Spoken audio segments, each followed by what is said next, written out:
मुंशी और में सवेर दा हिसाब बनना करे हिसाब दे सरदार साहब ए 2000 जेड़ा है ना साहब चुपे खुड़दा ए 2000 के तक खुड़दा सरदार साहब मैं ये कामे को दिते हैं ते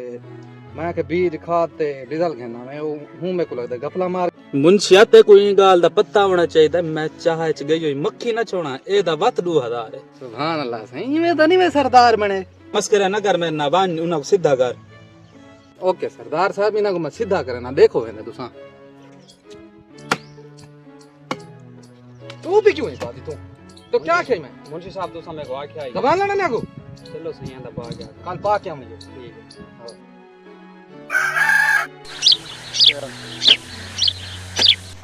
ओरे हमें ओरे जी देख मैं टोपी है टोपी क्यों नहीं पाती ठीक है सरदार साहब आज दा हाथ थी गई है मुंशी को समझाओ आ जेल लंग दे कुट्टी वेंदे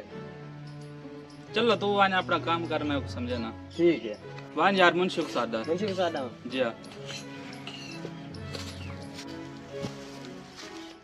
जी सरदार साहब तुसा मेरे को याद कीते जी हां सही होंदी शिकायत आई पे भाई तू कुटेंदा खणे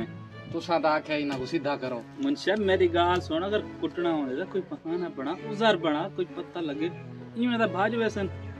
सही तुसा दसो केड़ा बहाना बनावा एदे सदे में पाकवन समोसे घेना ते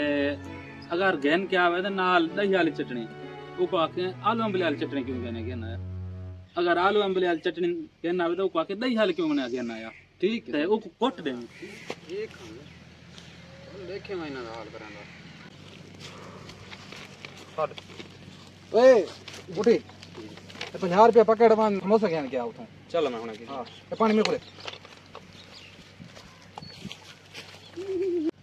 ए सरदार को मेरे शिकायत लेंदे आज आवे देख मैं इना क्या करे ना मुंशी साहब आंगे ना समोसे वे घेना है जी सही